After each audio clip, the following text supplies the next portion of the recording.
amigos, eu espero que vocês estejam bem. Nós hoje vamos trabalhar no livro Vigiai e Orai, da psicografia de Carlos Bacelli, sob orientação do espírito de Irmão José, o capítulo que se chama Imagens da Dor. Imagens da dor. As imagens da dor que vês refletidas nos teus semelhantes são inicialmente para que te sintas compadecido do sofrimento alheio e te disponhas a auxiliar. As imagens da dor que vês refletidas nos teus semelhantes, inicialmente, a proposta inicial, quando nós nos defrontamos com a dor do outro, a proposta inicial é para que a gente se sinta compadecido do sofrimento dele e a gente se disponha a auxiliá-lo.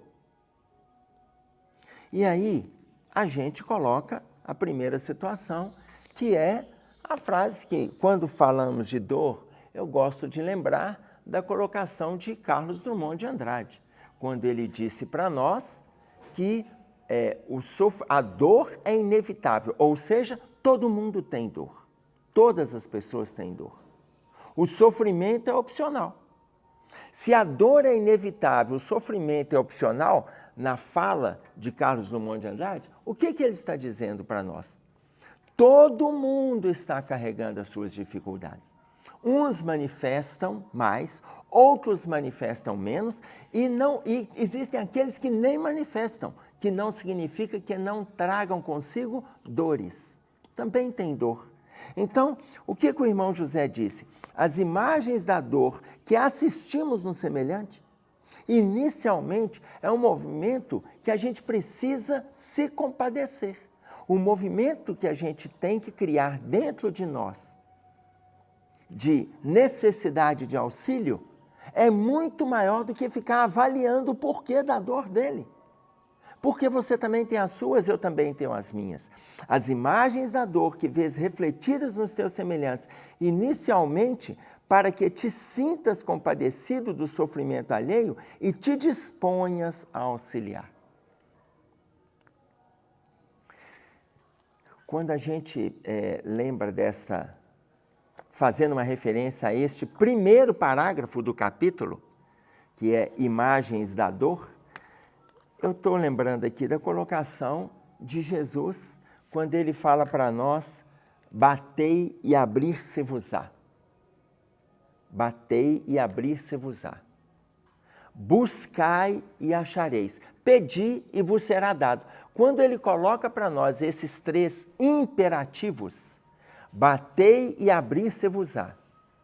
Pedi e vos será dado. Buscai e achareis. Quando ele coloca os três imperativos, não quer dizer que tudo vai chegar no tempo do nosso pedido, mas tudo vai chegar no tempo da nossa necessidade. Mas se não nos será dado tudo conforme o que ele disse no versículo, eu estou fazendo referência ao capítulo 11 de Lucas, ao versículo 9, se tudo vai chegar conforme o que ele disse pedi e vos será dado. Ele disse, batei e abrir-se-vos-á. Ele disse, buscai e achareis. Se tudo vai chegar, por que a gente não é atendido? Porque se nós fôssemos atendidos em tudo que a gente pede, o próprio irmão José fala isso num outro capítulo, ele diz assim, imagine se você fosse atendido em tudo que você pede. Em que, olha a pergunta que ele faz, em que você se transformaria? Se você fosse atendido em tudo que você pede, em que você se transformaria?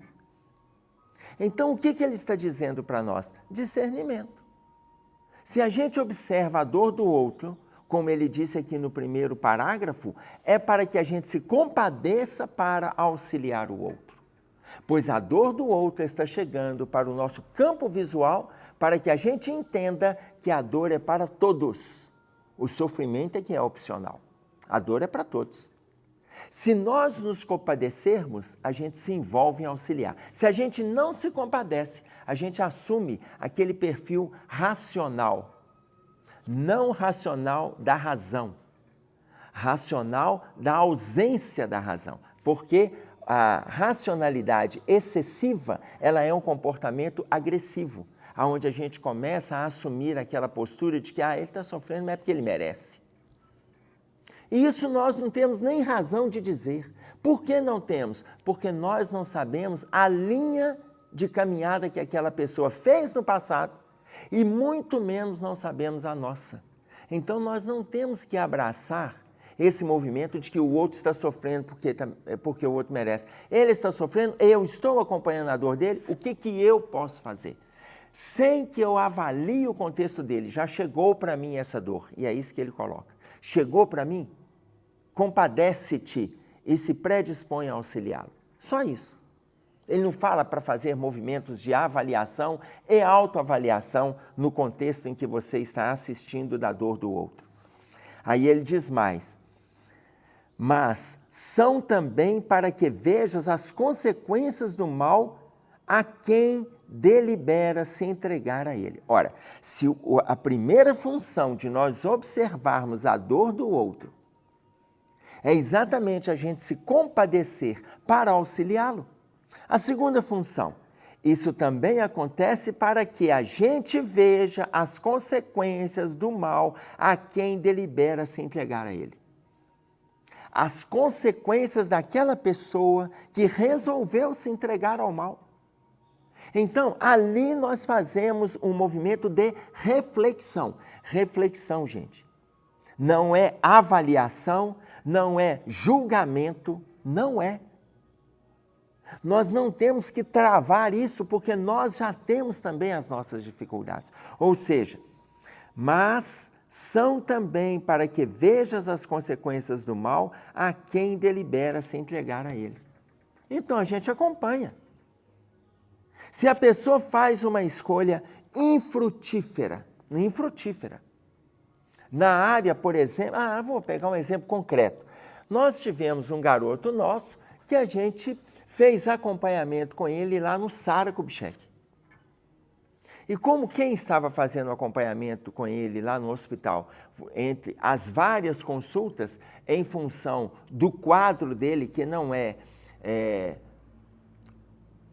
a paralisia cerebral isolada, ele tinha um quadro de mielomeningocele, onde ele tem uma paralisia dos membros inferiores e a paralisia dos esfíncteres, que é o músculo que controla a urina e o evacuar, que controla as duas funções fisiológicas. Então, além dessa paralisia, ele também tem um pequeno atraso da sua estrutura mental. Nós começamos a fazer um acompanhamento no Sara para promover o que ele conseguiria fazer de melhora. Nesse período que a gente ficou lá no hospital, enquanto ele estava em consultas, enquanto ele estava com monitoramento dos profissionais, e é uma rede extremamente complexa e eficaz pelo grupo de profissionais e pela forma com que eles trabalham ali dentro. Eu ia para o Sara e começava a conversar com alguns pacientes que estavam internados. Alguns pacientes que ali estavam acidentados, na maioria deles homens, e a grande maioria acidentados por excessos. Excesso de velocidade, excesso em atividades perigosas, excessos. E agora estavam sofrendo também com paralisia, mas com o discernimento deles extremamente aprimorado. Eles não lesaram em nada essa estrutura, mas estavam com o corpo debilitado. Muitos chegaram a falar para mim que eles têm vontade de falar para as pessoas que estão envolvidas, por exemplo, com moto. Pegaram um exemplo simples, que é a moto. A vontade deles de explicarem que não é para sair rasgando o trânsito e desrespeitando leis, porque eles sofreram a consequência do desrespeito. Ora, quando o irmão José coloca para nós aqui, quando nós temos a visibilidade, quando nós temos a condição de visualizar a dor do outro, não é só para que a gente se envolva em auxiliá-lo, mas também para que vejamos as consequências do mal a quem delibera se entregar a ele. E é muito interessante porque esse excesso se vocês pararem para pensar, esse excesso é dado a nós que somos seres humanos. É a gente que comete esses excessos. Tem pessoas que falam assim, eu queria ser livre como um passarinho. Passarinho não é livre, gente. O passarinho não pode chegar numa tarde ensolarada e falar assim, hoje à tarde eu quero ir caminhando, aproveitando o pôr do sol para o meu ninho. E ele vai caminhando. Ele não, ele é obrigado a voar se ele quiser chegar até o ninho dele.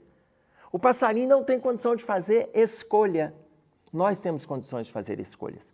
A gente é que escolhe a velocidade, a gente é que escolhe o vício, a gente que escolhe a apatia ou a gente que escolhe a doença. Nós fazemos escolhas. Então, se a gente está envolvido com as escolhas, por que nós não podemos fazer escolhas corretas? Vocês veem que os animais, até a forma deles lidarem com essas situações, a forma deles lidarem, por serem condicionados, eles fazem pelo instinto deles. Então, por exemplo, já que eu dei o exemplo do passarinho, um passarinho, ele é capaz de morrer de fome ao lado de um prato de bife. Ele morre de fome. Da mesma forma que um cachorro, ele pode morrer de fome ao lado de uma vasilha cheia de alpiste. Porque ele faz a escolha instintiva, ele faz a escolha. Nós não, nós fazemos inclusive escolhas que nos agridam. É difícil a gente sair, você termina o almoço, mas está chegando um pão de queijo quentinho. E aí eu estou falando principalmente para nós mineiros, está chegando um pão de queijo quentinho. É difícil você negar aquele pão de queijo quente. Você acabou de almoçar. Mas se uma pessoa falar com você, nossa, mas agora um pão de queijo com café vai bem. Ou seja, você está alimentado, você está abastecido, mas você não abre mão daquele pão de queijo. Se o cão ele está alimentado, ele faz o buraco na terra, principalmente se for osso, ele faz e guarda. Ele já está alimentado. Então, nós fazemos muitas vezes escolhas infelizes. Imaginem vocês, ainda que seja uma profissão, um corredor, olha o sentido que faz. Ainda que eles façam bom uso da saúde do corpo com o dinheiro que ganha, ele fica 1h, 1h30 correndo a 300 km por hora para provar qual máquina que tem mais potencial, qual pessoa que é mais habilidosa, ainda que seja uma profissão. Ou seja, coloca em risco a própria vida. Ainda que seja uma diversão, eles pulam de bungee jump. E muitas vezes caem, sofrem acidentes e quando não desencarnam. Por que nós promovemos esse excesso? E aí o que o irmão José coloca? São as escolhas que a gente faz, que na realidade nós somos livres. Mas se a pessoa faz essa escolha, o nosso papel naquele que está observando para se compadecer e ajudar, não significa que você tem que se envolver com a mesma escolha. Use do seu discernimento. Tanto que ele chama isso de imagens da dor. É a imagem que está chegando. Quando eu vou no Sara e converso com essas pessoas que lá estão, são imagens da dor que estão chegando. Me compadeço? E o que eu posso oferecer? Essa é a proposta que ele está dizendo para nós. Aprenda com a dor do outro. Aprenda com a dor do outro. Aí ele diz assim, são imagens educativas. Olha, a dor do outro, a dificuldade que o outro está vivendo, são imagens educativas para que saibas que a lei de Deus não é omissa e que os seus infratores, mais cedo ou mais tarde, serão chamados à corrigenda. Uma pessoa que se agride com movimentos excessivos, com movimentos atrevidos, com movimentos agressivos, aliás, eu estou colocando autoagressivos, uma pessoa que faz esse movimento para consigo, mais tarde, mais cedo ou mais tarde, ele coloca para nós, serão chamados à corrigenda. Esse ser chamado à corrigenda, nós podemos lembrar aqui algumas situações que é o nascimento da doença. Vocês vão lembrar aonde nasce o processo doentio. Ele nasce no espírito. Ele nasce no espírito. Do espírito, ele vai para o perispírito.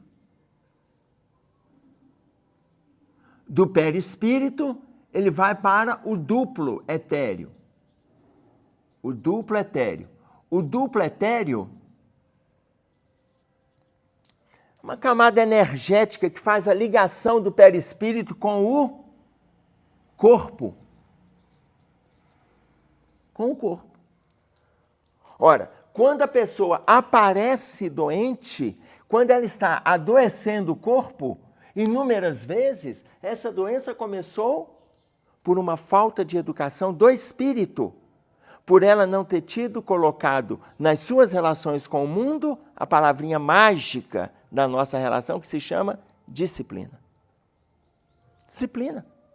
Uma pessoa que é envolvida com a gula adoece o corpo, mas a gula que está aqui, que ela já tem um comprometimento agressivo de outros séculos e ela não consegue se disciplinar, em função dos excessos que ela abraça, ela transfere do seu estado mental, do seu estado espiritual para o perispírito, que assume nessa camada energética a contaminação do duplo, que reflete no corpo. Daí a pouco ela começa com problemas fisiológicos envolvidos dos excessos, que já estão no estágio mental dela. E às vezes a pessoa acha que ela começou aqui. Não, ela não começou nessa encarnação. Inúmeras vezes, ou seja, a grande maioria das vezes, as nossas doenças começam por um movimento de indisciplina que nós já estamos trazendo há séculos, conforme coloca para nós Jorge André no livro A Visão Espírita nas Distonias Mentais. Então, se o estado doentio, ele aparece, ele faz parte do movimento corretivo que vem mais cedo ou mais tarde, chamado a corrigenda.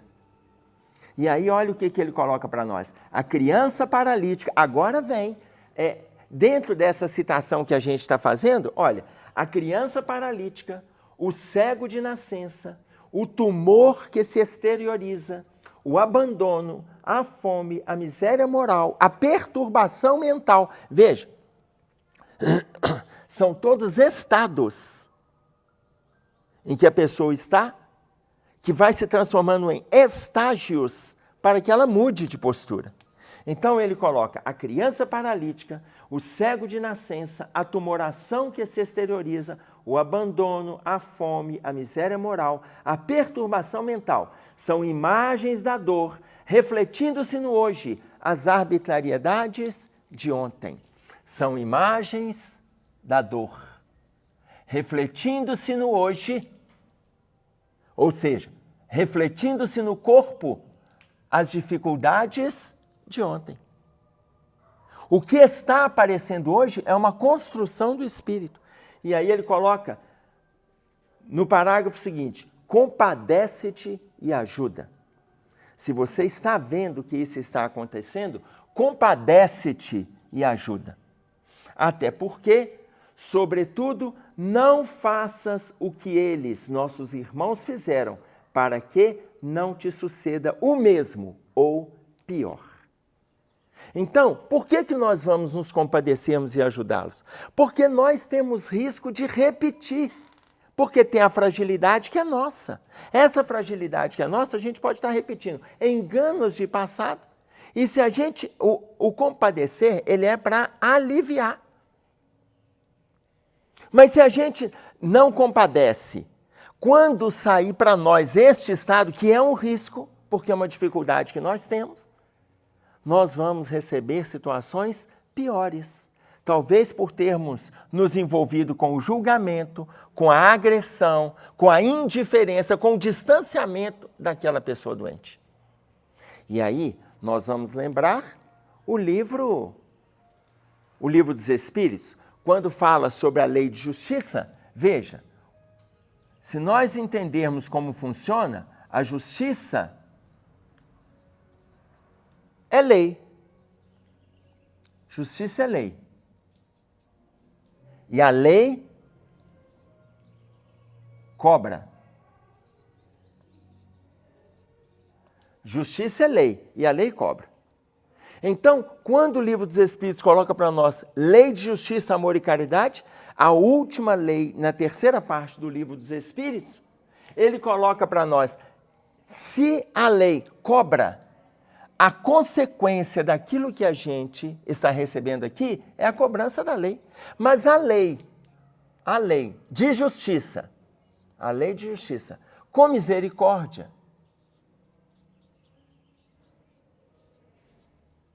a lei de justiça com misericórdia, ela é amparo. Amparo. E o amparo socorre. Então, quando nós, veja bem, a lei de justiça funciona de todas as maneiras.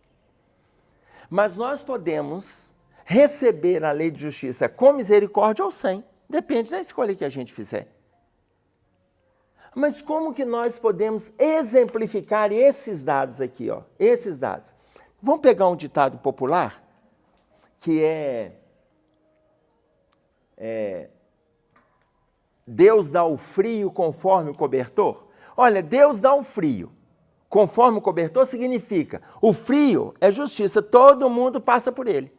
Todo mundo passa por ele. Dependendo de como a pessoa lida com a providência divina, dependendo de como que ela lida na terra, ela tem a misericórdia de um bom cobertor. Tem outros que têm algum cobertor, tem outros que não têm nenhum cobertor. Então, por que que a gente precisa se compadecer? Para que se compadeçam da gente lá na frente.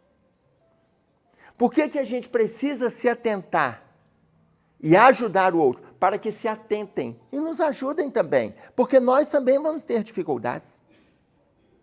Então, nós podemos aliviar as dificuldades? Podemos, sem sombra de dúvida, nós podemos. Ou seja, eu vou ver a lei de justiça me agredindo, mas à medida que eu estou trabalhando, eu serei aliviado pela misericórdia. Porque eu me compadeci. Eu tive, como diz o irmão José, imagens da dor do outro, mas à medida que eu me compadeci, eu trabalhei, independente do estado que ele abraçou de dor, quando ele fala ali da cegueira, da paralisia, da fome, independente disso aqui, eu me compadeci. À medida que a gente se compadece, Deus também se compadece da gente. Quando chegar o nosso momento. E aí a lei de justiça vai funcionar? Vai, mas em vez de funcionar cobrando de forma acirrada, imperativa ou agressiva, ela vai funcionar, mas com misericórdia. E aí a gente vai ser amparado. E aí a gente vai ser socorrido. Então, quando o irmão José coloca para nós, neste capítulo Imagens da Dor, ele disse, compadece-te e ajuda. Até porque nós podemos evitar essas mesmas coisas ou o pior, se nós assim o fizermos, principalmente para conosco. Ok? É isso aí que tínhamos para trazer. Eu espero que vocês estejam bem, que continuem refletindo conosco nessas páginas e que não deixem de estudar. Não se contentem com o que a gente está trazendo aqui. Aprofundem nas leituras de vocês, nos estudos de vocês, para ainda mais acrescentar esses comentários que a gente vem trazendo, ok? Um abraço a todos, até breve, se Deus quiser.